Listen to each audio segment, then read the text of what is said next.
নমস্কার, কলকাতা টিভি ডিজিটালে আপনাদের স্বাগত।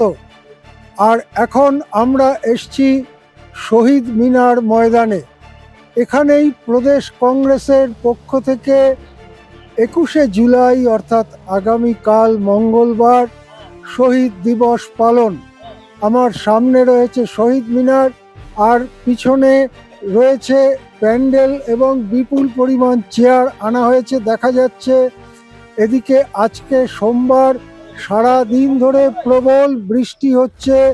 বৃষ্টিতে শহীদ মিনারে প্রচুর কাদা জমেছে।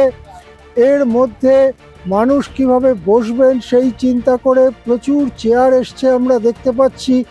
আরও গাড়িতে করে, লরিতে করে প্রচুর চেয়ার আসছে। এই 1993 সালের 21শে জুলাইয়ের যে সমাবেশ, যাতে গুলি চালিয়েছিল পুলিশ, তখন কিন্তু মমতা বন্দ্যোপাধ্যায় অন্য দল গঠন করেননি। তিনি ছিলেন কংগ্রেসেরই অংশ এবং তিনি ছিলেন রাজ্য যুব কংগ্রেসের সভানেত্রী। রাজ্য যুব কংগ্রেসের সভানেত্রী হিসেবে তিনি যে মিছিল ডেকেছিলেন সেই মিছিল হিংসাত্মক হয়ে ওঠে, এটাই অভিযোগ ছিল।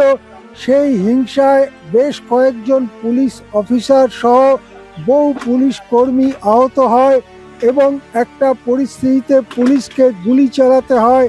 এটাই ছিল তৎকালীন প্রশাসনের বয়ান এবং সেই গুলি চালনায় 13 জন ব্যক্তি নিহত হন।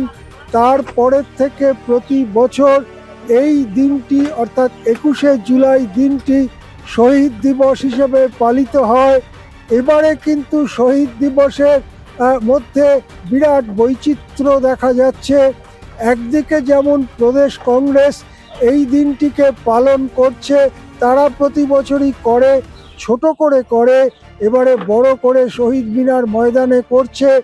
অন্যদিকে তৃণমূল যেহেতু 3 টুকরো হয়ে গেছে, তাই একটি টুকরো ঋতব্রত তৃণমূল বলে যেটি পরিচিত, তারা করছে মেয়ো রোডে। আর কালীঘাট তৃণমূল বা মমতা তৃণমূল বলে যেটি পরিচিত, তারা করছে বিড়লা প্ল্যানেটোরিয়ামের সামনে। আবার অন্যদিকে সাংসদরা, তৃণমূলের যে সাংসদরা তৃণমূল ত্যাগ করে NCPI দলে নিজেদের যুক্ত করেছেন, তারা নাকি দিল্লিতে শহীদ দিবস পালন করবেন রাজঘাটের সামনে। যাই হোক, আমরা আপাতত রয়েছি শহীদ মিনার ময়দানে।